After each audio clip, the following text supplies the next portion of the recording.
নমস্কাৰ JR technical and job inform YouTube চেনেলৰ অন্য এটা নতুন ভিডিঅ'লৈ আপোনালোক সকলোকে পুনৰবাৰ স্বাগতম জনাইছোঁ।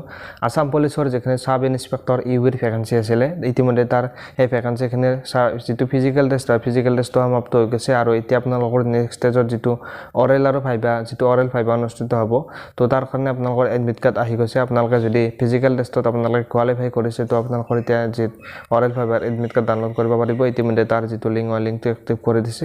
আপোনালোকে যিখন এডমিট কাৰ্ডখন আপোনালোকে ডাউনলোড কৰিবৰ কাৰণে আপোনালোকে চিম্পলি যিটো গুগল আছে গুগল বা আপোনালোকে যিকোনো ব্ৰাউজাৰত আপোনালোকে যাব, যিকোনো ক্ৰম ব্ৰাউজাৰত আপোনালোকে যাব, যাই কিনে আপোনালোকে সাৰ্চ কৰি দিব ইয়াত SLP RBI Assam police search কৰি দিব। তাৰপিছত আপোনালোকে আসাম পুলিচ বুলি আপোনালোকে ওপৰত দেখিবলৈ পাব। তাত আপোনালোকে ক্লিক কৰাৰ পিছতে আপোনালোকে সেকেন্ড অপশনটো আপোনালোকে আহিব। ইয়াত আপোনালোকে দেখিবলৈ পাইছে যেটো আপোনালোকৰ SLP RBI আসামৰ যিখিনি আপোনালোকৰ সাব ইন্সপেক্টৰৰ ভেকেঞ্চি আছিলে ইউবিৰ ভেকেঞ্চি আছিলে। তো আপোনালোকে 144টা পোষ্ট আছিলে তাত আসাম পুলিচৰ আন্ডাৰত আৰু 7টা পোষ্ট আছিলে সাব ইন্সপেক্টৰ ইউবিৰ কমিউনিকেশ্যনৰ আন্ডাৰত। আৰু তাৰপিছত আপোনালোকে এডমিট কাৰ্ড ফৰ অৰেল ভাইবাৰ আপোনালোকে ক্লিক কৰি দিব।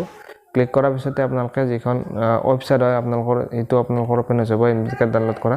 তাৰ আপোনালোকে এপ্লিকেশ্যন নাম্বাৰ আপোনালোকৰ নামটো আপোনালোকৰ তাৰপিছত ডেট অফ বাৰ্থটো দি কিনে আপোনালোকে এডমিট কাৰ্ডখন আপোনালোকে ডাউনলোড কৰিব পাৰিব। তো ফ্ৰেণ্ডছ আপোনালোকে নিশ্চয় গম পালে এডমিট কাৰ্ড কেনেকৈ ডাউনলোড কৰে। এইটো আছিল আপোনালোকক দিবলগীয়া আপডেটটো। আপোনালোকে যদি ভিডিঅ'টো ভাল পালে ভিডিঅ'টোত এটা লাইক কৰি দিব আৰু চেনেলটোত যদি প্ৰথমবাৰ কাৰণে ভিজিট কৰিছে আপোনালোকে চেনেলটো ছাবস্ক্ৰাইব কৰি বেল আইকনটো প্ৰেছ কৰি ৰাখিব। চাই থাকিব পাৰে JR technical and job information YouTube channel. ধন্যবাদ। জয় আই অসম।